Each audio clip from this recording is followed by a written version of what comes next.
아멘. 오늘 말씀에서 우리가 좀 주의 깊게 봐야 할 단어들이 있다면 9절과 10절에 나오는 충만, 넉넉하고 또 풍성하다, 넉넉하다 그런 뜻이 충만이겠죠. 그 다음 또 하나의 단어가 11절에 나오는 그리스도의 할례. 이 그리스도의 할례에 대해서 이제 12절에 좀 더 자세하게 설명을 하고 있습니다. 11절에서 이 그리스도의 할례는 육적 몸을 벗는 것이다. 이것이 그리스도의 할례다. 그렇게 이야기를 하고 있고, 그 육적 몸을 벗는 것, 그리스도의 할례라고 하는 것은 12절에 기록되어 있는 것처럼 장사되는 것, 그리고 죽는 것, 그리고 일으킴을 받는 것. 이게 세 가지죠. 일으킴을 받는 것. 그리고 무엇이라고 말씀하시느냐 하면 10절에도 그 말씀이 나오고 이제 12절에도 동일하게 함께라는 얘기가 나옵니다. 우리가 성경을 읽을 때 이 함께라는 단어에 주의를 해야 할 필요가 있죠. 항상 자기를 빼버릴 때가 있더라고요. 돼지 소풍 갈 때 숫자를 세는데 한만 세어도 하나가 부족해요. 나중에 알고 봤더니 자기를 빼놓고 숫자를 센 거죠. 복음은 자기를 빼버리면 복음이 되어질 수 없습니다. 구원은 그 진리의 말씀에 내가 일치되어질 때입니다. 그래서 10절에도 보시면 너희도 그 안에서 충만하여 졌다라고 이야기를 하고 있습니다. 그리고 12절에서는 그 안에서입니다. 그냥이 아니라 10절도 그 안에서라고 이야기를 하고 있고 12절에도 그 안에서 함께 일으키심을 받았다 이렇게 이야기를 하고 있습니다. 그래서 이 내용들을 오늘 우리가 중요한 세 부분이 되어지겠죠. 그 세 부분에 대한 내용들을 우리가 다른 말씀들, 병행이 되는 여러 말씀들을 가지고 한번 교제를 나눠보고자 합니다.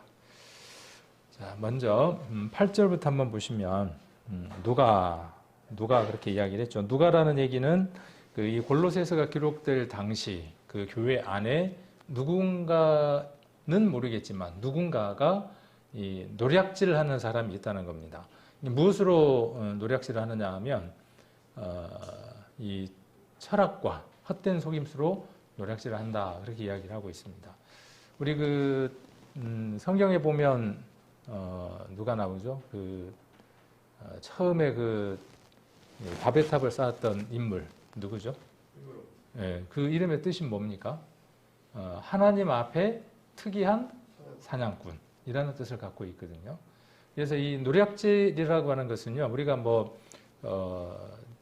집 안에 들어가서 그 집 비밀번호를 열고 집 안에 있는 물건들을 훔쳐오는 그런 노략질도 해당되겠지만, 하나님 앞에 최고의 노략질이 어떤 것이냐 하면 사람이라고 하는 하나님의 귀한 집을 꽁꽁 묶어매서 그 문을 열고 어디로 나가지 못하게 하고 그 문을 열고 그 안에 있는 가장 소중한 이 영과 혼을 훔치는 것, 이것이 가장 큰 노략일 겁니다. 그래서 여기 누가 그 노략을 하느냐 하는 것이죠. 무엇으로 한다라고 되어 있냐 하면 철학과 헛된 속임수로라고 이야기를 하고 있습니다.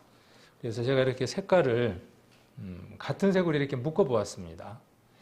성경을 볼 때 이렇게 이제 형광펜이라든지 이제 저 같은 경우는 이렇게 이제 배울 때 알려주시는 분이 뭐라고 이야기를 했냐면 성경을 프린트를 해서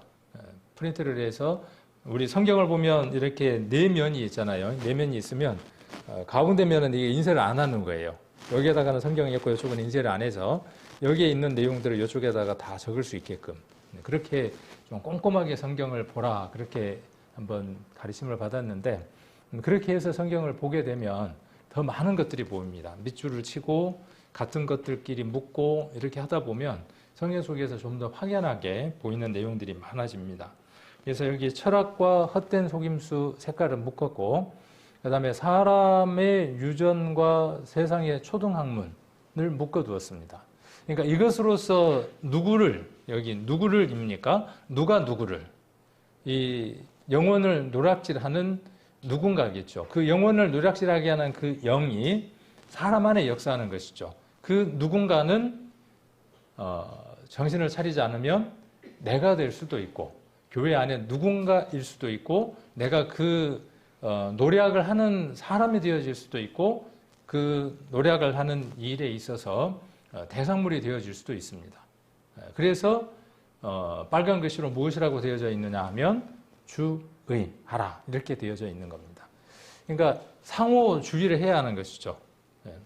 자, 그래서 한번 이 말씀을 보시면 쉬운 말 성경에 보면 성경을 보시다가 이렇게 이해가 잘 어려우면 예전에는 제가 그 리포브 바이블이라고 하는 걸 소개를 해드렸었는데 성경을 보다 보니까 베들레헴 성경이라고 하는 성경이 조금 더 도움이 되더라고요. 그래서 조금 사용하기에는 조금 번거롭기는 해요. 메뉴도 많고 기능들이 있어서 조금 어렵기는 한데 휴대폰 우리 다 가지고 계시니까 베들레헴 성경이라고 하는 걸 설치를 하셔서 이렇게 여러 번역본을 보시면 좋습니다. 그래서 쉬운 성경도 있고 현대어 성경도 있고 그런데 아마 이 인터넷에서 이렇게 앱을 다운받으면 기본적으로 제공되는 그 성경의 개수는 몇 개가 안 될 겁니다. 그래서 그 베들레헴 성경을 아마 많이 활용하시는 분이나 여러 성경 번역본을 원하는 분들은 아마 저한테 물어볼 거예요. 더 없어요? 그러고 물어볼 텐데 아무도 안 물어보시더라고. 그 얘기는 그렇게 많이 활용을 하지 않는다. 아니면 지금 있는 것만으로도 충분하다. 이런 얘기가 되어질 수도 있을 것 같아요. 그리고 제가 간혹 이렇게 헬라어를 인용을 하거나 하는데 거의 대부분 이 베들레헴 성경에 있는 이 헬라어 스트롱 코드를 이용을 해서 여기 있는 그 PPT를 작업을 하고 합니다. 그래서 여기 여러 번역본이 없으면 그 저한테 오시면 제가 컴퓨터하고 연결을 해야만 합니다. 컴퓨터하고 이렇게 연결을 해서 저한테 있는 여러 번역본들을 넣어 드릴 테니까 참고를 하시면 좋을 것 같습니다. 그래서 쉬운 말 성경에는 어떤 자들의 헛된 철학이나 속임수에 속아 그들에게 포로로 잡히는 일, 그들에게 포로로 잡히는 것이죠. 그래서 뭐 신땡땡이라든지 뭐 또 하땡땡이라든지 그런 것들에 끌려가는 이유들이 무엇 때문에 그러냐 하면 이 철학, 그 다음에 헛된 속임수에 속았기 때문입니다. 그래서 어느 사람에게 속아서 넘어간 것이 아니라 미혹하는 영에게 붙들렸기 때문에 그렇습니다. 포로로 잡혔기 때문에 그렇습니다. 그래서 포로로 잡힌 일이 없도록 조심하십시오. 그런 자들은 그런 자들의 철학은 그리스도의 말씀에 근거한 것이 아니라 그들은 나름대로의 철학을 갖고 있는데 그리스도의 말씀을 쫓은 것이 아니다 하는 것을 여기에서는 그리스도의 말씀에 근거한 것이 아니다. 다만 인간의 사상에 기초하고 있는 것으로서 이 세상에 유치한 원리 위에 세워진 것입니다. 이렇게 이야기를 하고 있습니다. 우리가 성경을 이렇게 읽다 보면 이 내용이 마치 무엇을 이야기하는 것처럼 느껴지느냐 하면 그렇구나.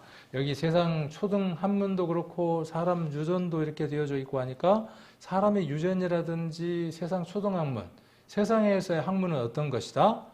불필요한 것이구나. 하나님 앞에 하나님 말씀을 깨닫게 하는 데에 장애물들이 되어지는 것이구나.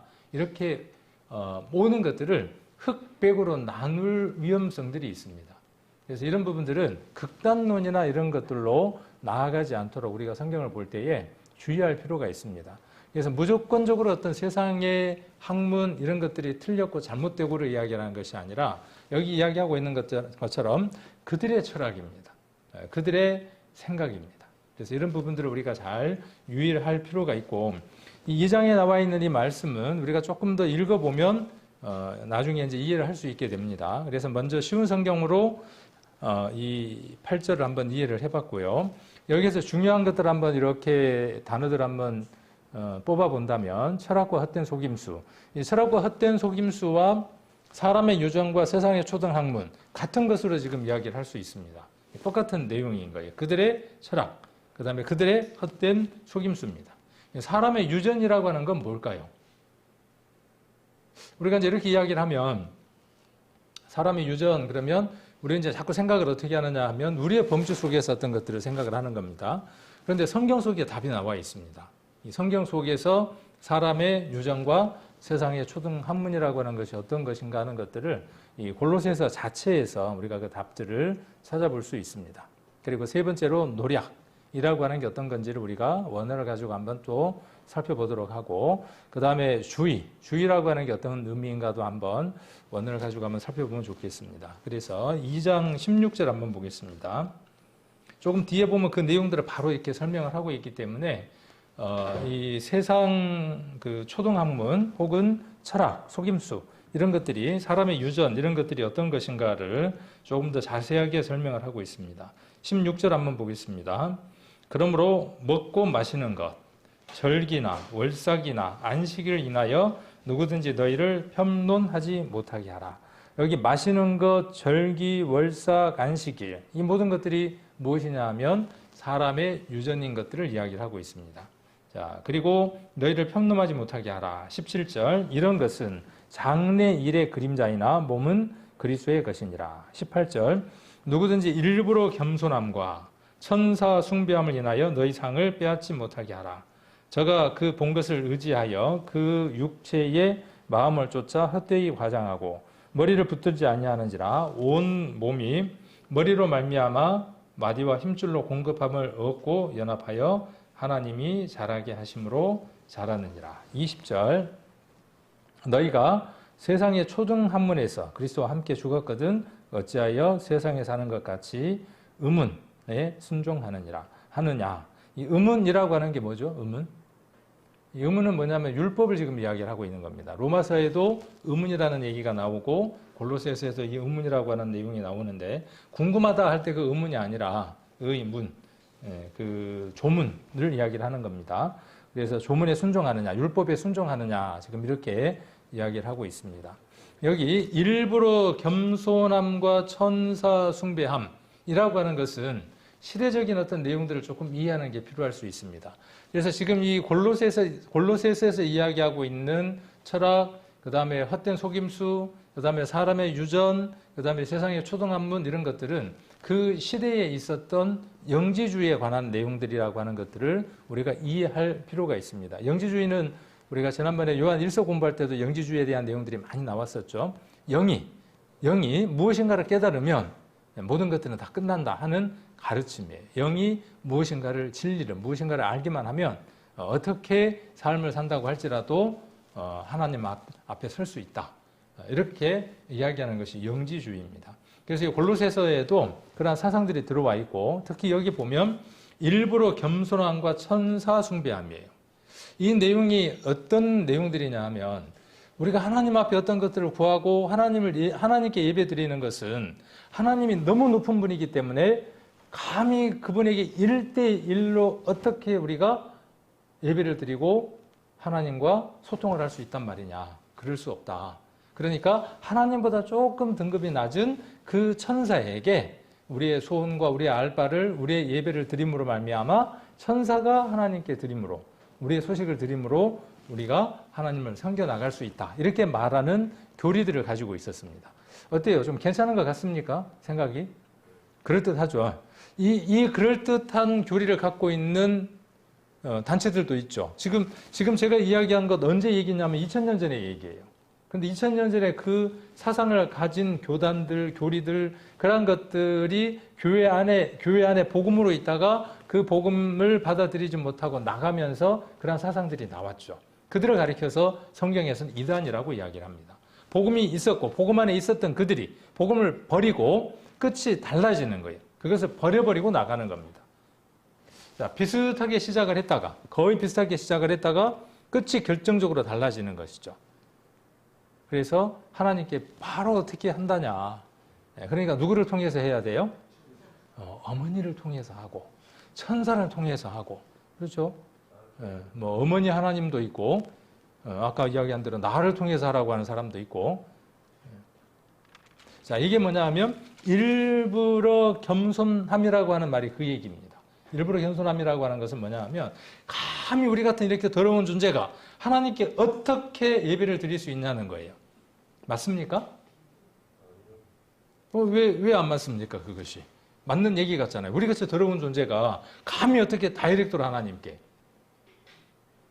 거기에 무엇이 빠져있기 때문에 그렇죠? 여기 지금 아까 8절에서 그 답이 나와 있었죠. 무엇을 쫓지 않음이에요? 그리스도를 쫓지 않기 때문이죠. 거기에 무엇이 빠진 거예요? 그리스도가 빠져버린 거예요. 그리스도가. 그래서 그 성모 숭배 사상도 이것과 거의 유사한 대목이라고 볼 수 있을 겁니다. 그래서 제가 여기에 보면 색깔을 조금 이렇게 검정색 비슷하게 이렇게 해놓은 것, 뭐 먹고 마시는 것, 절기, 월삭, 안식일 이런 것들이에요. 이런 것이 뭐냐면 아까 지금 이야기하고 있는 것들이죠. 제가 그 본 것을 의지하는 것들이죠. 자, 그런데 몸은 그랬죠. 그건 그림자예요. 이것들은 그림자입니다. 그런데 장래일이 있고 몸이 있어요. 이게 몸이 있으니까 그림자가 있겠죠. 그렇죠? 네. 자, 몸은 누구라고 이야기를 하고 있느냐 하면 그리스도라고 이야기를 하고 있습니다. 여기 하루인가요? 하음인가요? 하루인지 하음인지 알 수는 없지만은 여기 몸이 있고 태양이 있으니까 그림자가 있죠. 이 그림자에 해당하는 것들이 무엇이에요? 지금 골로새서라든지 여러 곳에서 나왔던 보이는 것들, 그림자인 것들, 구약에 대한 내용들을 이야기를 하고 있죠. 그러니까 구약은 실제 몸이 오게 되면 그 몸에 의해서 구약이 이해되어져야 되는 거죠. 몸에 의해서 구약이 이해되어져야 되고 이 구약인 그림자를 통해서 살아서 움직이는 예수 그리스도가 어떤 분인가 하는 것들을 구약을 통해서 우리가 발견할 수 있죠. 우리가 지난주였나요? 우리가 하나님이 원하시는 것은 모든 사람들이 구원 얻는 것이다. 그렇게 말씀을 드렸고 성경의 기록 목적이 무엇이라고 말씀을 드렸냐 하면 구원 얻는 것이다. 그리고 구원 얻은 사람들이 하나님의 온전한 사람이 되는 것이다 하는 내용을 지난번에 성경을 통해서 배웠습니다. 그때 성경이 어디라고 말씀을 드렸냐 하면 구약이라고 말씀을 드렸습니다. 구약, 그것들이 그림자이기도 하지만 그 그림자를 통해서도 충분히 누구를 알 수 있는 것이죠. 실제인 예수 그리스도를 알고 구원함을 얻을 수 있었어요. 그러나 그리스도를 만나지 못하면 어때요? 여전히 온전한 형태의 그리스도를 발견할 수 없게 되죠. 그리스도가 오셔서 그 일을 이루심으로 말미암아 온전한 형상을 발견하게 되는 것입니다. 자, 그리고 노략이라 그랬어요. 노략이라는 말은 여기 헬라어로 이렇게 이야기를 합니다. 발음이 어렵긴 한데 이 노략이라는 말은 두 개의 헬라어 단어가 합쳐진 단어예요. 우리 한문도 마찬가지로 한 개의 글자가 여러 그 의미를 나타내는 글자들이 모여져서 하나의 글자가 되는 것처럼 헬라어도 마찬가지입니다. 이 단어는 어떤 뜻을 담고 있냐 하면 강탈하는 거예요. 강탈해서 벌거벗겨서 빼앗아서 어떻게 하느냐 하면 데려가는 거예요. 그 두 개의 단어, 데려가다는 것하고 그 다음에 강탈하다, 벗기다 하는 그 두 개의 단어가 합쳐져서 노략이라고 하는 단어가 만들어졌습니다. 그래서 노략해서 가지고 가는 겁니다. 그러니까 끌고 가다, 빼앗아서 끌고 가는 거죠. 빼앗기는 것뿐만 아니라 어떻게 되어지는 거죠? 빼앗기는 것뿐만 아니라 끌려가는 거예요. 어떻게 되면요? 자, 이 골로새서에 나와 있는 이 말씀은 대상이 누구냐 하면 구원함을 얻은, 복음을 깨달은 성도들을 향하여 지금 말하고 있는 것이죠. 무엇에 주목하게 되면 몸인 그리스도에게 주목하지 못하고 그림자인 이전에 보여지는 그것들. 그렇죠. 구약이 오히려 그림자일 것 같은데 성경은 뭐라고 이야기하느냐 하면 그거는 보여지는 것들이다. 그리스도가 오셨지만 그 그리스도가 보여지는 것을 이루었지만 그 그리스도는 이제 그 그리스도를 통해서 보이지 않는 영원한 하나님의 나라에 대한 소망을 갖게 하죠. 보이지 않는 그것들을 소망하며 살아가게 합니다. 그렇게 살아가는 그 믿음을 탈취당하고, 노략이라는 말이 뭐냐면 그 믿음, 중요한 것을 어떻게 되어지고요? 탈취당해서 그 이전처럼 어떻게 되어진다고요? 끌려가는 삶을 살게 된다는 거예요. 누가요? 구원받은 그리스도인들이 그러한 삶을 살 수 있기 때문에 여기 어떻게 하라는 겁니까? 주의하라는 거예요. 주의. 그래서 이 주의라는 말은 블레포라고 이렇게 이야기를 하는데, 주의라는 말 혹시 여러 성경에서 기억나는 성경들 없나요?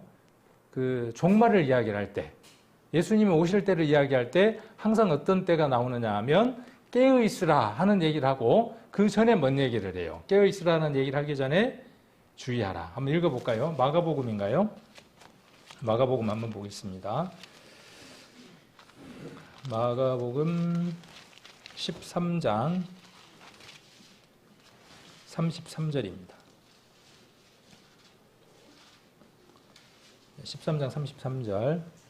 여기 32절부터 한번 보시면 그러나 그 날과 그때는 아무도 모르나니 하늘에 있는 천사들도 아들들도 모르고 아버지만 아시느니라. 33절. 주의하라 깨어있으라 그때가 언제인지 알지 못함이니라. 여기 주의하라 그랬으니까 이제 한글 성경에서 주의하라고 하는 그 글자와 지금 우리 8절에서 봤던 그 주의하라고 하는 글자가 동일한 글자인 걸 알 수 있죠. 그래서 여기 주의하라는 말은 헬라 말로 블레포라고 한다고 제가 방금 말씀을 드렸습니다. 이 단어를 머릿속에 좀 담아 두시고 마태복음을 한번 가보겠습니다. 마태복음 13장 16절입니다. 마태복음 13장 16절. 같이 한번 읽겠습니다. 그러나 너희 눈은 봄으로 너희 귀는 들음으로 복이 있도다. 아멘. 못 보는 사람이 있고 못 듣는 귀가 있습니까? 예수님은 수많은 보지 못하는 사람들, 여러 사연이 있는 보지 못하는 사람들의 눈을 열어서 보게 하셨고, 듣지 못하는 수많은 사람들의 귀, 여러 사연이 있는 사람들의 귀를 열어서 듣게 하셨습니다. 그리고 오히려 본다고 하는 분들에게는, 본다고 하는 그 유명하신 분들에게는 예수님 뭐라고 말씀하시느냐 하면 너희가 본다고 하니 너희 죄가 그저 있다, 이렇게 말씀하고 계시죠. 그러니까 그들이 본다고 하는 것, 그 본다고 하는 것이 예수님이 본다고 하는 것과 그들이 본다고 하는 그 대상,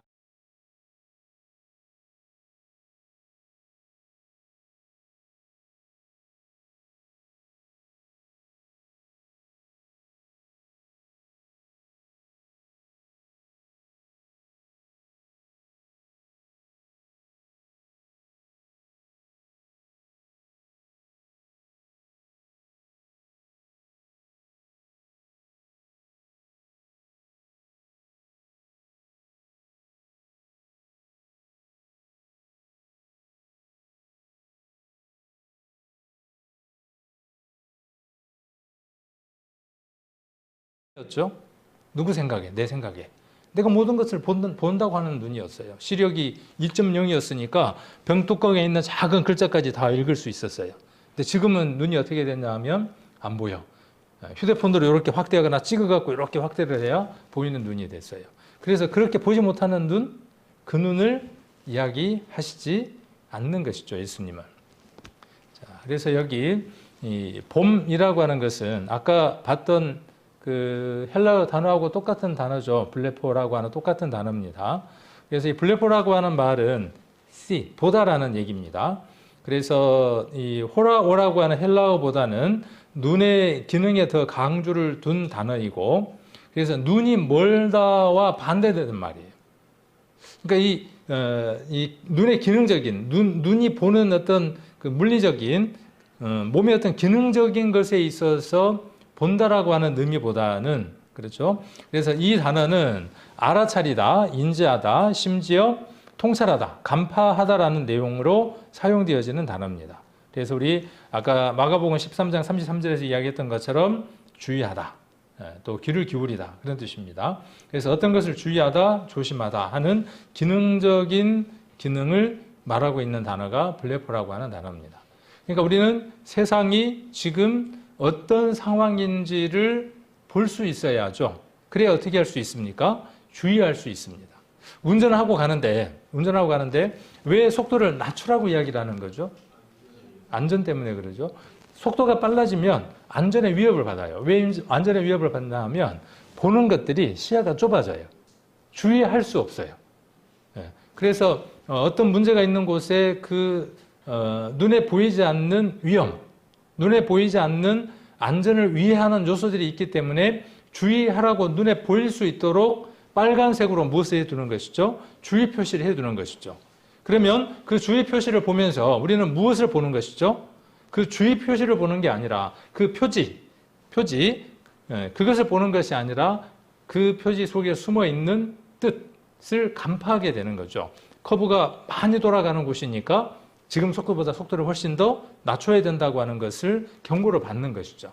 그래서 예수님이 봄으로 그다음에 들음으로 복이 있다라고 하는 것은 무엇이냐 하면 이 세상이 우리가 지금 살고 있는 이 세상이 어떻게 움직여서 돌아가는가에 대한 내용들을 보는 것, 그것을 듣는 것, 하나님의 역사하심, 하나님이 이 세상을 어떻게 이끌어 가시는가 하는 것을 볼 수 있는 눈, 들을 수 있는 귀, 이것이 있는 사람은 복이 있는 사람이다. 그렇게 말씀하고 계시는 거죠. 그래서 아까 골로새서 2장 8절에 나와 있는 주의하다. 주의하다 그 말은 뭐냐 하면 보는 거예요. 제대로 들을 수 있는 거예요. 그 내용이 어떠한 내용인지를 잘 파악하는 것. 그러려면 눈을 어떻게 해야 되겠어요? 눈을 크게 뜨고 속도는 어떻게 해야 되고 속도는 가능한 한 빨리 그런 요소들을 이야기를 하고 있습니다. 그 다음 이 듣다라는 말도 마찬가지 의미입니다. 그래서 귀가 가진 어떤 그 청각의 어떤 문제라기보다는 그것을 빨리 이해할 수 있는 문제들이죠. 그래서 실제로 몸이 보지 못하는 사람, 귀가 듣지 못하는 사람들의 그 기능적인 것들을 하나님이 회복시켜 주시면서 그 속에서 무엇을 말씀하고 계시느냐 하면 정말 우리가 깨달아야 할 내용들이 무엇인지를 예수님께서 말씀하고 계시는 겁니다. 그래서 아코라는 말은 듣는다라는 의미이고 청각 작용뿐만 아니라 들려온 내용을 정신적으로 이해하고 수용하는 것입니다. 그래서 진정 우리가 말씀을 잘 듣는다. 그 말의 의미는 귀가 뚫려서 소리를 잘 듣는다. 그 말을 포함해서 항상 무엇을 얘기하는 것이죠? 실천과 그것이 삶으로 나타나는 것을 함께 포함하는 것을 들을 귀 있는 자다라고 그렇게 이해를 할 수 있습니다. 자, 아까 9절, 10절 골로새서로 다시 돌아갑니다. 골로새서로 다시 돌아가서 2장 9절부터 한번 보겠습니다. 2장 9절부터 보시면 그 안에는 그는 누굽니까? 그 안에는 아까 앞에 그리스도를 쫓지 않는 문제를 이야기했으니까 그는 누구냐 하면 그리스도입니다. 그러니까 그리스도는 그 말입니다. 그 안에는 신성의 모든 충만이 육체로 거하고 너희도 그 안에서 충만하여졌으니 충만하여질 것입니까? 충만하여졌습니까? 복음은 거의 모든 내용의 복음은 완료형입니다. 이미 이루어져 있는 내용들을 담고 있습니다. 그래서 여기도 이루어졌으니 그는 누굽니까? 그는 앞에 있는 그리스도죠. 그리스도는 모든 정사와 권세의 머리시라. 이 정사나 권세나 이런 한자의 뜻이 어려우면 아까 제가 말씀드렸던 것처럼 여러 번역본을 보시면 좋겠죠. 사전을 찾아봐도 좋고요. 요즘은 뭐 네이버라든가 아니면은 뭐 다음이라든가 이런 곳에서 정사의 뜻하고 이렇게 치면 사전이 열리면서 뜻들을 얼마든지 이해할 수 있습니다. 이 성경에 기록되어 있는 이 단어들이 문자적인 이런 단어들은 우리가 사전에서 찾았을 때 그 뜻과 거의 동일시 할 수 있습니다. 그래서 오직 그리스도 안에 온갖 충만한 신적 성품이 육체의 형태로 머물고 있습니다.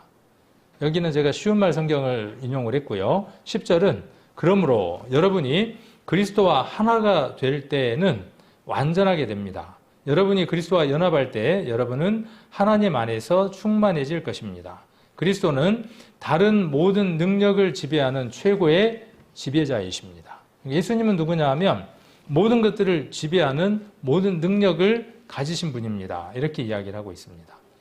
이것을 제가 이렇게 조금 이렇게 바꿔봤어요. 자, 예수라고 하는 말은 구약에 예언되어진 대로 역사 속에 우린 눈으로 볼 수 있는 눈으로 육체로 가지신 분으로 이 세상에 오신 하나님이라고 하는 그 긴 말을 짧은 이름으로 바꾸면 예수라고 이렇게 바꿀 수 있습니다. 그리스도라는 말은 무슨 뜻이라 그랬죠? 그리스도라는 말은 이 히브리어 메시아라고 하는 그 말을 헬라 말로 바꿔놓은 것이 그리스도다 그랬죠. 메시아는 구원자, 구세주, 기름 부음을 받은 자, 그리스도 그런 뜻을 같은 의미들을 갖고 있다고 말씀을 드렸습니다. 그러니까 이 예수님이라고 하는 분은 역사적으로 실제로 우리의 역사상에서 볼 수 있는 분으로 오셨다 하는 말이 어떤 뜻이냐 하면 예수님 그런 뜻입니다. 그러니까 예수님이 역사상에 오셨으니까 그분은 반드시 무엇을 갖고 계신 분이죠? 우리처럼 이 몸을 갖고 계신 분입니다. 육체, 소마라고 하는데 헬라어로 육체를 갖고 계신 분이에요. 몸을 갖고 계시는 분입니다. 근데 이 몸이 어떤 몸이었다고 이야기를 하고 있죠? 이 몸에 무엇이 있다는 거예요. 이 몸 안에. 몸에 무엇으로 거하셨다라고 이야기를 했느냐 하면 신성, 신의 성품 아까 이야기를 했죠. 여기에서는. 자, 여기 신의 성품이라고 이야기를 했어요. 하나님의 모든 성품이 하나님의 모든 능력이 거에 있었던 분, 육체 안에 계셨던 분이 누구냐 하면 예수님입니다. 그런데 여기 10절에는 무엇이라고 지금 이야기를 하고 있느냐 하면 너희도 그랬어요. 너희도 그 안에서. 누구 안에서요? 우리가 그리스도 안에 있으므로 이 충만, 신성의 모든 충만이 우리에게 거할 수 있는 요소가 되어지는 것이죠. 오늘 제가 이 노란색을 왜 이렇게 표시를 했느냐 하면 우리가 이 속에서 하나 발견해야 할 게 있습니다. 예수님에게는 하나님의 성품이 그 속에 계셨죠. 그가 하셨던 일은 하나님이 하시고자 했던 일들을 하셨어요. 그의 성품이 그 속에 있었습니다. 그러면 그리스도께서 이제는 그 안에서 우리에게 그의 신성의 모든 충만을 우리에게 주시는 이유가 어디에 있을까요? 이 신의 성품, 신성이라고 하는 것은 이전에 한번 설교를 한 적이 있나요? 없나요? 우리 베드로서를 이야기하면서 신의 성품에 참여하는 자에 대한 설교를 한번 한 적이 있죠. 믿음의 덕의 지식을 쭉 이야기하면서 마지막에 무엇이었습니까? 형제 우애의 사랑을. 이렇게 했던 거 생각나시죠? 신의 성품에 참여하는 자라 그랬죠. 누가요? 우리가. 자, 그러면 그리스도의 그 삶, 그리스도의 발자국, 그리스도의 말, 그리스도의 모든 행동에는 누구를 볼 수 있는 삶이었습니까? 그의 육체는, 그의 모든 삶들, 그가 움직였던 모든 것들은 누구를 볼 수 있는 것이에요? 하나님의 성품, 하나님의 신성을 볼 수 있는 것이죠. 그러니까 그리스도의 육체는 하나님의 모든 것을 드러내는 통로였어요. 하나님의 그 충만하심을, 하나님이 가지고 계신 모든 것들, 인생들을 얼만큼 사랑하시는가 하는 그 모든 것들을 3년 반이라고 하는 그 삶들을 통해서 우리 인생들이 다 보여주신 육체가 누구냐 하면 예수님이다 그 말이에요. 그의 눈빛, 그의 걸음걸이, 그의 말, 그의 행동까지 모든 것들, 무엇으로 그 모든 것들을 하셨다는 것이죠? 형체가 없으면 할 수 없죠. 무엇으로서요? 육체로 그 일을 하셨다고요. 그러면 10절은 왜 기록됐겠습니까? 만일 그것으로 끝나버리는 것이다 그러면, 그것을 우리가 알므로 끝나버리는 것이다 그러면 10절은 왜 기록의 필요가 있었냐 그 말이에요. 10절의 기록의 필요성은 어디에 있느냐 하면 그리스도가 그렇게 사셨던 것처럼 우리에게 어떠한 삶이 필요한 것이죠? 그분이 이제 우리의 육체 안에 계시는 거예요. 그래서 우리의 이름이 뭐죠? 자, 예수님이라고 하는 이름의 뜻이 무엇이냐 하면 하나님이 임마누엘 하셨어요. 육체로 임하신 분, 하나님의 신성이, 하나님이 그분 안에 계셔서 육체로 계신 분이 예수님이에요. 그러면 그리스도가 우리 안에 와서 우리 안에 신성으로, 하나님의 성품으로 충만하게 나타내기를 원하는 삶으로 우리를 집으로 삼으셨어요. 그러면 우리는 어떤 육체이냐 하면 그 이름의 육체의 집이 무엇이냐 하면 그리스도인이라고 하는 이름을 가졌다고요. 그러니까 그리스도인이라고 여러분들이 불리우는 것은, 그렇게 불리워야 하는 것은 무엇 때문이냐 하면 우리 안에 있는 그리스도에게 있었던 그 신성이 충만해서 드러난 것처럼 하나님 우리를 그의 집으로 삼으신 이유는 무엇 때문이냐 하면 그 신성이 우리의 삶에서 충만하게 드러나기 위한 겁니다. 무엇으로요? 입으로, 그렇죠? 그리고 걸음걸이로, 모든 몸짓들로 그 모든 것들이 다 드러나기를 원하는 겁니다. 그래서 제가 이렇게 예수님의 육체는 신성의 모든 충만이라고 표시를 했고 그것이 곧 너희도. 그래서 설교 제목이 신성한 모든 충만이 우리에게도 이미 와 있다는 거예요. 기도하면 주시는 게 아니라 능력을 주시옵소서라고 기도하면 하나님 뭐라고 말씀하시느냐 하면 그날 거기에서, 오늘 찬양이 그랬죠. 오늘 찬양 우리 많이 불러보지 않았던, 많이 드리지 않았던 그 찬양인데 그날이라고 하는 말이 여러 번 나오더라고요. 그날 그날 우리가 그 모든 능력을 받았어요. 우리 안에 그것이 충만하도록, 풍성하게 그것이 우리를 일할 수 있도록 우리의 능력과 우리의 의지와 우리의 모든 것들을 그분께 굴복시키는 것, 순종하는 것. 이것이 우리가 하나님 앞에 해야 할 일들인 것이죠. 과제로 남아있는 것이죠. 아직 무엇이 있기 때문에 일 것이 남아있어서. 그래서 뒤에 이제 뭔 내용이 나오겠습니까? 그래서 뒤에 육체의 더러운 것, 죄 있는 것, 이것을 제하는 사람들이 필요한 것이죠. 자, 에베소서 3장 한번 찾아보겠습니다. 에베소서 3장. 에베소서 3장 16절입니다. 이 말씀도 우리가 많이 보고 잘 아시는 말씀인데 16절 그 영광의 풍성을 따라 오늘 충만이라고 하는 단어가 나왔고요. 그리고 이제 풍성이라고 하는 단어가 나오는데 제가 요즘 많이 듣는 단어가 풍성, 충만 이 단어예요. 제가 많이 듣다 보니까 저도 자동적으로 어떻게 되냐 하면 충만이라는 단어와 풍성이라는 말을 많이 쓰게 되더라고요. 그리스도는 어떤 분이냐 하면 충만하신 분이에요. 충만으로 채우시는 분이에요. 그리스도는 어떤 분이냐 하면 풍성이에요. 그 그리스도가 내 안에 있으면 나는 그리스도로 말미암아 풍성해요. 그런데 그리스도는 한 가지에서만 풍성한 게 아니라 그리스도는 모든 것에서 풍성해요. 모든 것이 몇 가지일까요? 제가 알고 있는 모든 것과 여러분이 알고 있는 모든 것과 또 저보다 더 많은 모든 것을 아는 사람도 있어요. 그러면 그 풍성이 각각 같겠습니까? 다르겠습니까? 다릅니다. 그 모든 것 가운데 100개를 아는 사람과 그 모든 것 가운데 10,000개를 아는 사람의 풍성은 다른 거예요. 10,000가지를 알되 그 10,000가지가 가지수는 많은데 그걸 깊이 아는 사람이 있고 덜 아는 사람이 있겠죠. 그러니까 많이 알되 깊이 알수록 그 풍성은 넘쳐나는 것이죠. 구원이라고 하는 구원, 거듭남, 중생, 거룩함, 의롭다함 받는다, 죄사함 받는다, 구속을 받는다. 우리가 그리스도가 가지고 있는 항목들이에요. 예수님은 진리예요. 예수님은 생명이에요. 예수님은 빛이에요. 우리가 알 수 있는 그 예수님은 땡땡이다. 예수님은 땡땡이다라고 하는 게 굉장히 많죠. 하나님 자신을 표현할 때 하나님 뭐라고 말씀하셨냐 하면 나는 스스로 있는 자이다. 나는 이다예요. 나는 이다. 그러면 나는 이다라고 하는 것 가운데에다가 모든 걸 넣을 수 있는 거예요. 모든 것을. 그리스도는 뭐라고 말씀하셨냐 하면 하나님처럼 뭐라고 말씀하셨냐 하면 그리스도는 나는 무엇이다 그랬어요. 그래서 요한복음에 보면 나는 문이다. 나는 무엇이다. 여러분들은 예수님이 무엇입니까? 그리고 그것 속에서 그 예수님을 얼만큼 깊이 설명할 수 있고 얼만큼 느끼고 있고 얼만큼 내 삶 가운데에서 그분을 만끽하고 경험하고 그렇게 살아갑니까? 하나를 알았는데 미쳐버릴 것 같았잖아요. 그렇죠? 그래서 천둥벌거숭이라 그러죠. 처럼 정말 그렇게 막 온 천지를 뛰어다녔던 그 경험들이 있잖아요.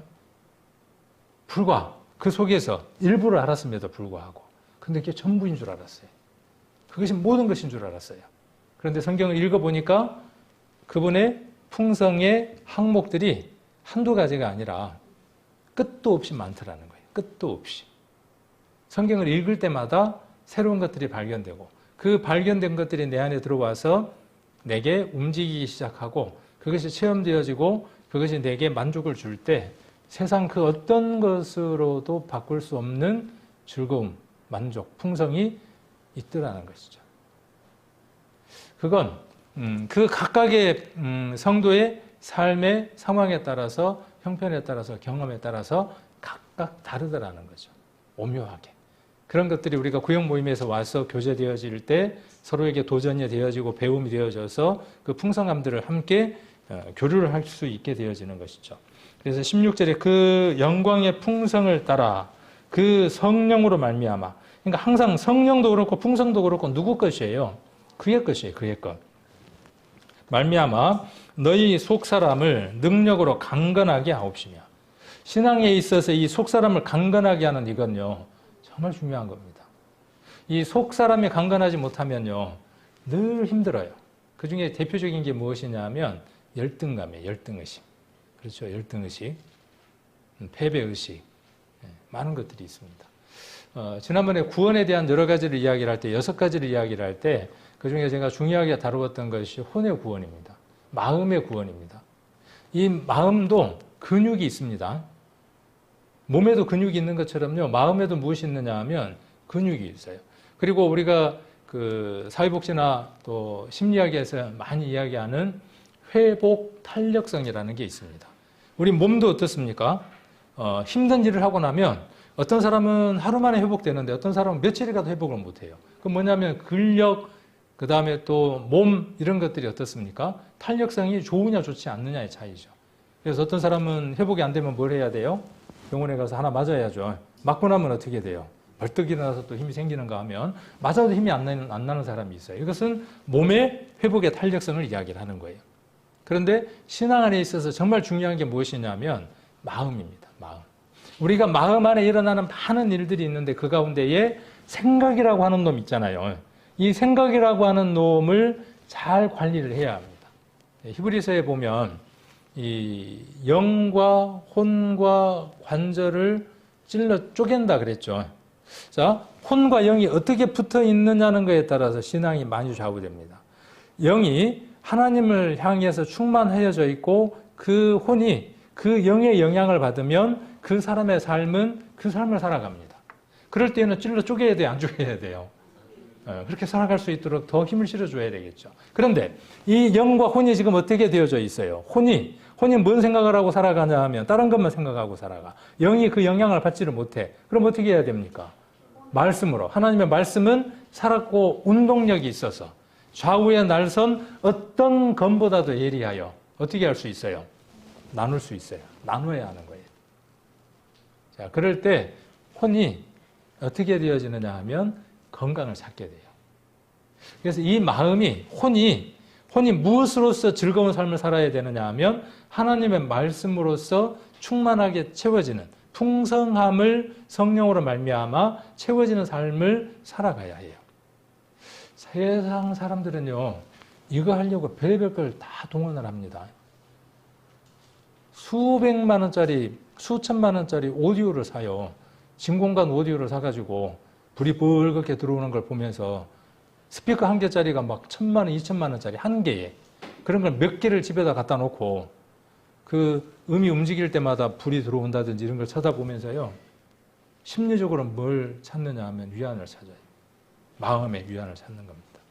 그리고 그 음악들을 들으면서 그 음악 속에서 뭘 찾느냐 하면 자기의 기쁨과 자기의 가치관이란가 자기의 어떤 계획들을 달성시킬 수 있는 시간들로 그 시간들을 갖는 거예요. 세상 사람들도 혼을 그렇게 잘 활용할 줄 압니다. 어떤 사람들은 책을 읽습니다. 어떤 사람들은 영화관을 갑니다. 여러분들은 무엇으로서 이 혼, 마음을 강건하게 할 겁니까? 무엇으로서요? 하루 종일, 일주일 내, 한 달 내, 1년 가야 성경을 몇 줄도 안 읽어. 네, 안 읽어. 그러면 그 혼이 강건해질 수 있냐? 몸은 그렇게 좋은 것들을 먹이잖아요. 요즘 뭐 광고에 보면 이제 사람 몸이 점점 노쇠가 져가면 갈수록 몸이 좋다고 하는 것들을 들으면 얼른 귀에 들어오잖아요. 찾아서 먹어야죠. 나쁜 거 아니에요. 해야죠. 그것도 해야죠. 그래야 뭘 할 수 있으니까. 몸이 힘들면요, 마음도 딱 같이 따라가요. 그러니까 해야죠. 그러나 목적이 분명해야 하는 것이죠. 그래서 이 혼을 하나님 앞에 강건하게 할 수 있는 것은 어떤 것도 없습니다. 말씀을 읽는 것입니다.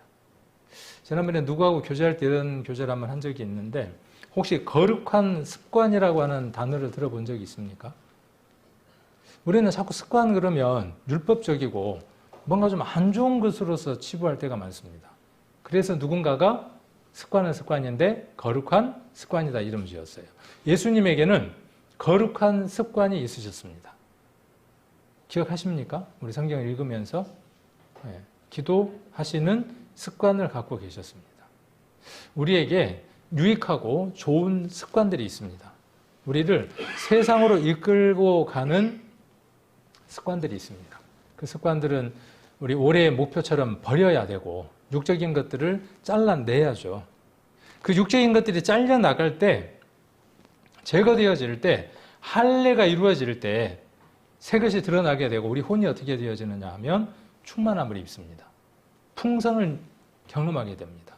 잘려져 나가지 않는 상태에서는요, 그래야 될 텐데 하는 생각으로만 살아가는 겁니다. 혼이 늘 어떤 상태로요? 불안한 상태로 살아가는 겁니다.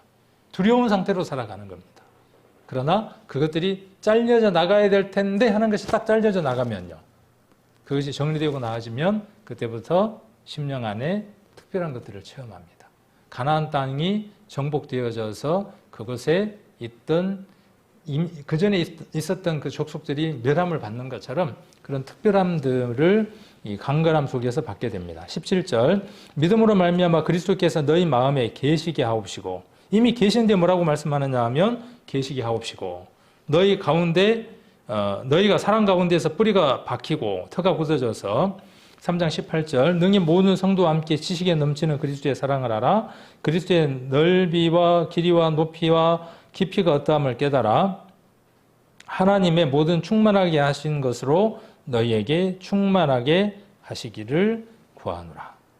여기에 충만이라고 하는 단어, 제가 지금 계속 여기에 이제 관심을 갖고 성경을 보고 있는데 우리 성도님들도 같이 충만, 그리스도의 어떤 충만, 그리스도께서 우리에게 이루시는 그 풍성함, 이런 부분들을 두고 우리가 성경을 읽으면 더 은혜가 오지 않을까 하는 생각들 한번 해봅니다. 자, 그리고 11절입니다. 골로새서로 다시 돌아갑니다. 골로새서 2장 11절 또 그 안에서 너희가 손으로 하지 아니한 할례를 받았으니, 우리가 할례를 받았대요. 이제 남성은 그렇다고 치더라도 여성은 어떻게 할례를 받을 겁니까? 근데 남녀노소 상관없이 성경은 무엇이라고 이야기를 하느냐 하면 할례를 받았다. 성경을 읽는 모든 사람들이 그렇게 말하는 것입니다. 또 그 안에서 너희가 손으로 하지 아니한 할례를 받았으니 곧 그랬습니다. 곧 육적 몸을 벗는 것이요 그리스도의 할례니라, 이렇게 이야기를 하고 있습니다. 쉬운 말 성경에는 그분 안에서 여러분은 죄 많은 육신의 몸을 베어내는 할례를 받았는데, 이게 그리스도와 함께 십자가에 못 박히는 것이죠.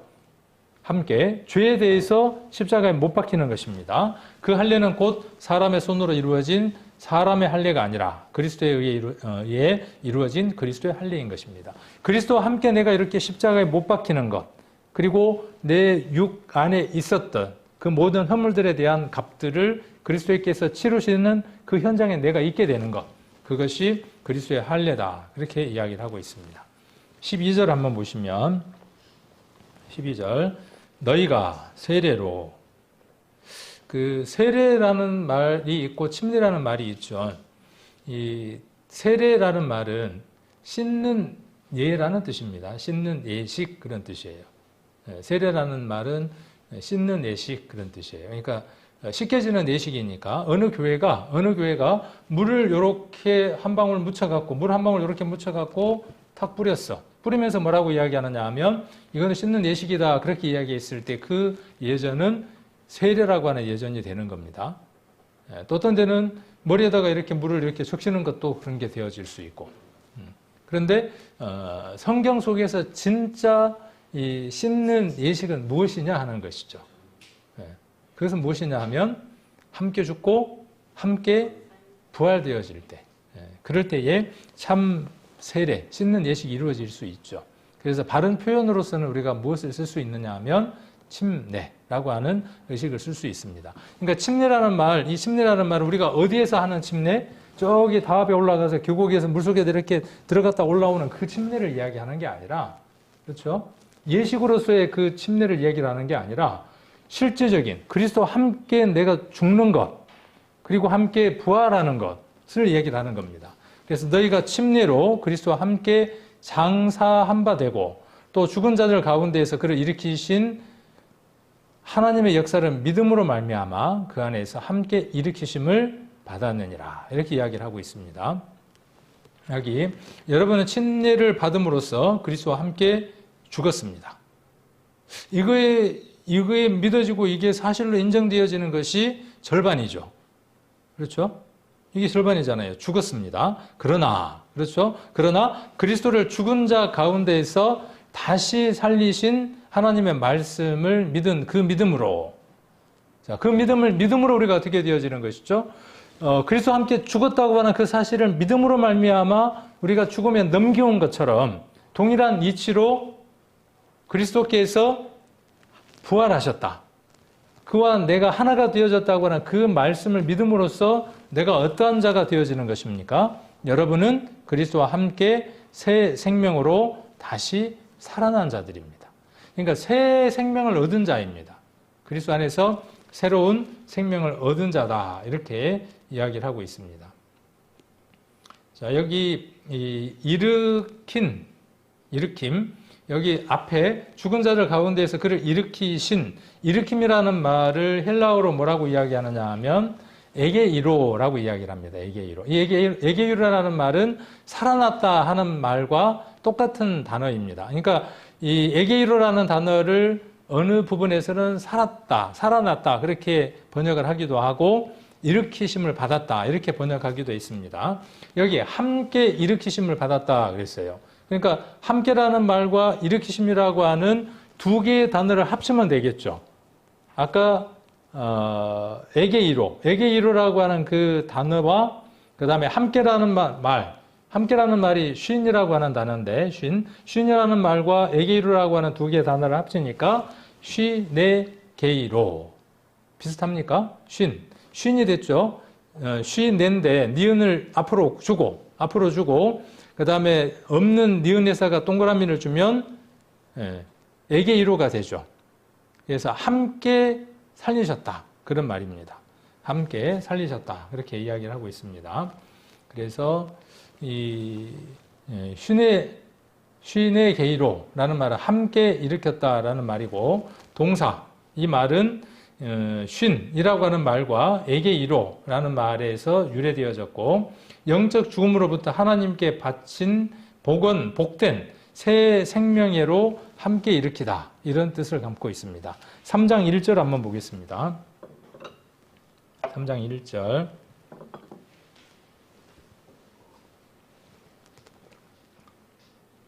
1절 같이 한번 읽겠습니다. 그러므로 너희가 그리스도와 함께 다시 살리심을 받았으면 위의 것을 찾으라. 거기는 그리스도께서 하나님 우편에 앉아 계시느니라. 자, 예수님은 하나님 우편에 앉아 계시죠. 예수님을 만나려면 우리가 어디로 가야 되겠습니까? 하나님 우편으로 가야 되겠네요. 그러니까 우리는 어디에 있느냐 하면 성경의 기록에 늘 우리는 하나님 우편에 있는 자로 동일하게 기록하고 있습니다. 예수님만 하나님 우편에 있는 게 아니라 우리도 하나님 우편에 이미 앉을 자가 아니라 앉은 자로 기록이 되어져 있고 아까 여기 12절에 나와 있는 말씀과 동일하게 너희가 그리스도와 함께 다시 살리심을 받았으면 이라고 이야기를 하고 있죠. 여기 살리심이라고 하는 단어와 12절에 일으키신이라고 하는 이 단어가 동일한 단어예요. 아까 어떤 단어 얘기했어요? 에게이로라고 하는 단어입니다. 나중에 베들레헴 성경에서 헬라어 1453번을 찾으면 이 단어가 동일한 단어인가 아닌가를 확인할 수 있습니다. 왜 이런 작업들이 필요하냐 하면 살아났다고 하는 그 의미에서 주는 단어의 의미와 일으켰다라고 하는 그 의미에서 주는 의미들이 조금 다른 의미들을 갖고 있기 때문에 그렇습니다. 일으켰다라고 하는 의미 속에서 우리가 느낄 수 있는 단어적인 의미들이 여러 가지들이 있죠. 그런 부분들을 우리가 살리기 위해서 어느 성경에서는 살아나셨다. 어느 성경에서는 일으키심을 받았다. 이렇게 이야기를 하고 있습니다. 에베소서 2장을 한번 보겠습니다. 에베소서 2장 6절입니다. 에베소서 2장 6절 5절부터 한번 보시면 4절부터 한번 보겠습니다. 에베소서 2장 4절부터 자, 긍휼에 풍성하신 하나님이 그러니까 그리스도의 그 풍성의 항목 중에 그리스도께서 가진 풍성이라고 하는 그 항목 가운데에 긍휼이라고 하는 덕목이 있다고요. 아까 신의 성품, 예수님의 성품, 하나님의 성품 안에 긍휼이라고 하는 그 성품이 있는데, 항목이 있는데, 그 항목에 있어서 그리스도는 어떤 분이에요? 충만하신 분이에요. 그 충만하신 분이, 긍휼에 충만하신 하나님이 우리를 사랑하신 그 큰 사랑을 인하여 허물로 죽은 우리를 그리스도와 함께 살리셨고 너희가 은혜로 구원을 얻은 것이라. 잘하는 말씀이죠. 6절. 자, 또 함께 일으키사라고 되어져 있어요. 근데 일으키사라는 말이 우리가 어떤 말로 바꿔도 괜찮은 말이라고요? 살아났다라는 말하고 똑같은 말이에요. 근데 왜 여기 일으키사 이렇게 이야기를 했을까요? 자, 6절. 일으키사 그리스도 예수 안에서 함께 하늘에 앉히시니 그랬어요. 누구를요? 누구를? 저와 여러분을 긍휼이 풍성하신 그 하나님이 그리스도로 말미암아 우리를 어디에? 하나님 우편에 앉히셨다고요. 그렇게 하시기 위해서 우리를 어떻게 하셨다고요? 일으키셨다고요. 누구와 함께? 아까 골로새서 2장 12절에 그 안에서 함께 일으키셨다고요. 그리고 우리가 그 일으키심을 받았다고요. 구원만 받은 게 아니라, 그러니까 여러분들은 엎어져 있고 자빠져 있고 누워 있는 사람들입니까? 일어나 있는 사람들입니까? 마가복음 1장을 한번 보겠습니다. 마가복음 1장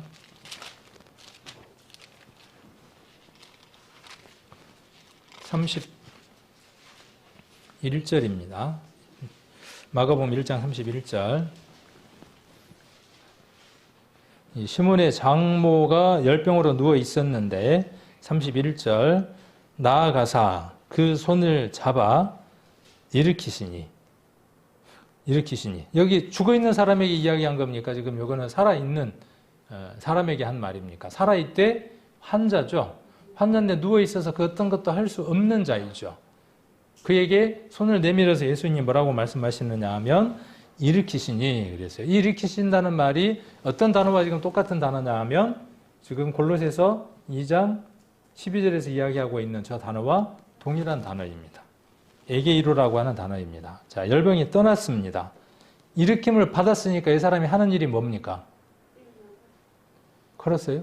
여기 성경에서 뭐 했습니까? 뭐 했습니까? 열병이 떠나고 일으킴을 받았으니까 어떻게 했어요? 막걸리 마시러 갔어요? 담배를 사서 담배를 입에다 물었습니까? 일으키심을 받아서? 뭘 했습니까? 네. 저희에게, 여자가 저희에게, 예수님에게만이 아니라 저희에게 어떤 일을 했어요? 수종을 드니라예요. 살아났다고 하는 그 의미에서 전달하고자 하는 내용과 일으키심을 받았다는 것 속에서 전달하고자 하는 내용이 다른 것들을 우리가 볼 수 있죠. 번역을 하는 사람의 그 의미 속에서. 그래서 일으키심을 받았다고 하는 그 표현이 맞는 것이죠. 예수님이 왜 일으키심을 받았습니까? 마가복음에서 제가 이야기해 드렸는데 똑같은 의미로 예수님도 일으키심을 받으셨죠. 예수님도 일으키심을 받으셔야만 하셨죠. 자, 1장도 한번 보겠습니다. 에베소서 1장으로 한번 가보겠습니다. 에베소서 1장 19절.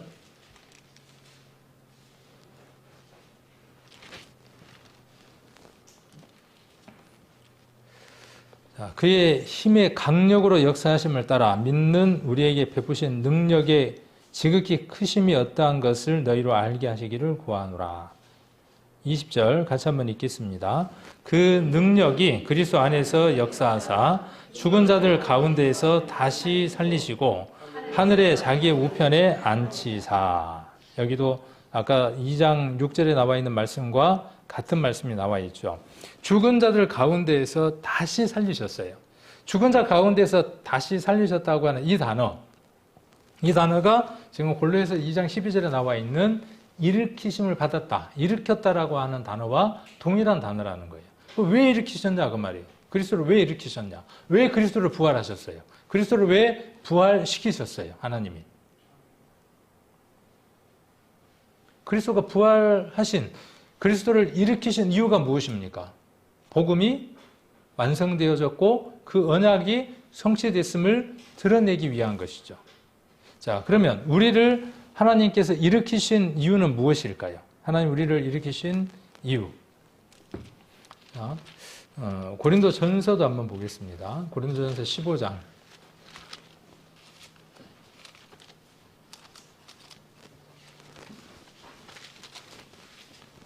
고린도전서 15장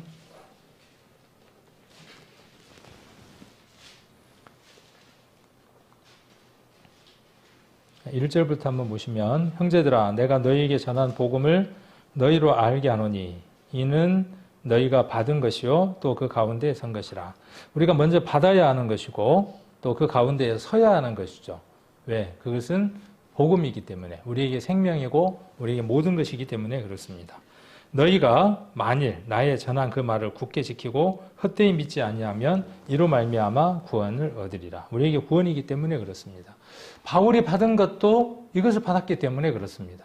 그러면 바울이 받은 것, 바울이 전한 것, 바울이 모든 것을 걸었던 것은 무엇이냐 그 말이에요.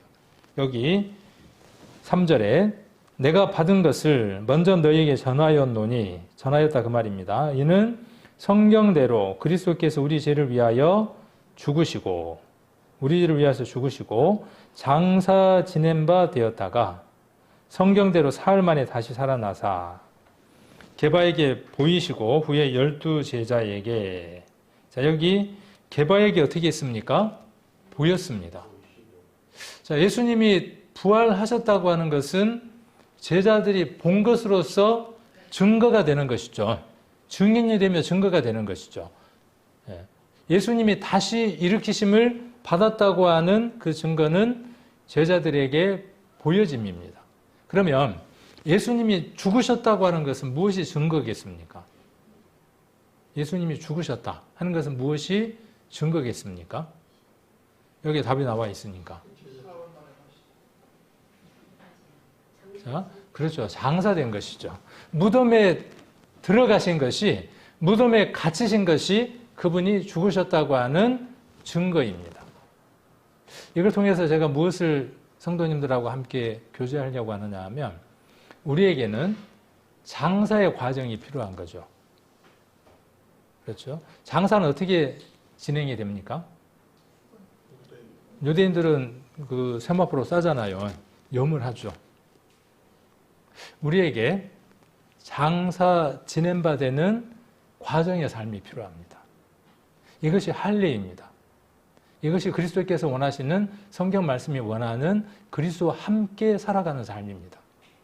장사되는 그 과정을 통해서 무덤 속에 갇혀있는 그 시간들을 통해서 삼자들은 무엇을 받게 되느냐 하면 저 사람은 죽은 사람이라고 하는 증거를 받게 됩니다. 그리스도가 그 증거를 받으셨던 것처럼 우리가 부활의 삶으로서 많은 사람들에게 그리스도와 함께 일으키심을 받았다고 하는 그 삶을 증거하려면, 보여지려면 먼저 우리의 삶 안에 무엇이 있어야 되느냐 하면 장사되어지는 과정이 필요하다는 겁니다. 죽음 이전에, 그렇죠? 이미 죽은 자들이지만 이미 죽은 자를 우리가 장사를 지내는 거니까 그 죽음이 증거되기 위해서는 반드시 무엇이 필요하다는 거예요? 장사되는 그 과정이 필요하다는 거예요. 그리스도께서 십자가에 못 박히셨고 죽으셨고 십자가에서 내려지고, 그렇죠? 아리마대 요셉이라고 하는 사람이 무덤을 사서, 빈 무덤을 사서 고운 세마포로 싸고 그 위에 올려놓고 돌무덤을 닫고, 그렇죠? 그 모든 과정들이 있었죠. 우리는 이 과정들을 거치려고 하지 않습니다. 이건 보여야 하는 증거의 삶들입니다. 죽은 사람은 말이 없고 움직일 수 없고 그 시간이 지나가야 사람들은 쟤 죽은 사람이야. 그 전에 어때요? 벌떡 일어날 때가 많죠. 벌떡 일어날 때가 많아요. 덜 죽어서 벌떡 일어날 때가 많아. 그러니까 뭐라 그래요? 에이, 살았구만, 덜 죽었구만. 저와 여러분에게 복음의 핵심은 무엇을 이야기를 하느냐 하면 장사되어지는 삶들의 시간들이 우리에게 필요하고 이미 죽은 자이지만 그 죽음이 다른 사람들에게 증거되어지고 그렇게 되어질 때 비로소 아까 그리스도의 할례가 이루어지고 그 다음 그리스도와 함께 일으키심을 받는, 누가 일으키심을 받게 하는 겁니까? 누가요? 근데 내가 스스로 어떻게 된 거야? 내가 좀 많이 바뀌었어. 내가 좀 사람이 좀 됐다니까? 옛날에 구원받을 때보다 내가 좀 많이 나아졌잖아. 알고 보니까 뭐예요? 지 힘으로, 지 생각으로 좀 나아진 거예요. 또 남들이 봐도 조금 나아진 것 같아. 그러나 진정 하나님께서 그리스도와 함께 일으키신 그 일으키심이 아니라 잠깐 조금 달라져 있는. 저는 제 삶 안에서 이런 부분들을 참 너무나 많이 봅니다. 아직도 장사되어지는 그 과정 가운데 있지 못하고, 아직도 그 과정 가운데 있지 못하고, 그리고 여전히 그리스도와 함께 일으키심을 받는 그 삶들을 살아가야 될 텐데, 지 혼자 생각에 많이 일으키심을 받은 것 같아. 나 혼자. 많이 뭔가 바뀐 것 같아. 자, 이러한 부분들을 우리가 오늘 골로새서를 통해서 2장 8절로부터 12절까지를 통해서 우리가 한번 묵상을 해보고, 그 속에서 우리가 정말 장사 지내는 그 죽어지는 그런 체험들을 하게 되고, 이것도 그리스도의 항목 가운데 하나죠. 우리가 가장 먼저 거쳐야 하는 그리스도의 풍성 가운데에 우리가 누려야 하고 그 속에 들어가야 하는 첫 관문이 무엇이냐면요, 장사와 죽음과 부활이라고 하는 그리스도의 항목 가운데에 여러 항목들 가운데 하나입니다. 그것 속에서 우리가 풍성하여질 때, 비로소 죽음이라고 하는 것이 무엇이고, 비로소 내가 그리스도와 함께 일으키심을 받았다고 하는 것이 무엇인지를 체험함으로, 이럴 때 이게 되는 거구나, 이것이구나 하는 것들을 우리가 우리들 삶들 가운데 있어 체험하고, 또 그런 것들로 교제를 나누는 귀한 우리 성도님들이 되셨으면 합니다.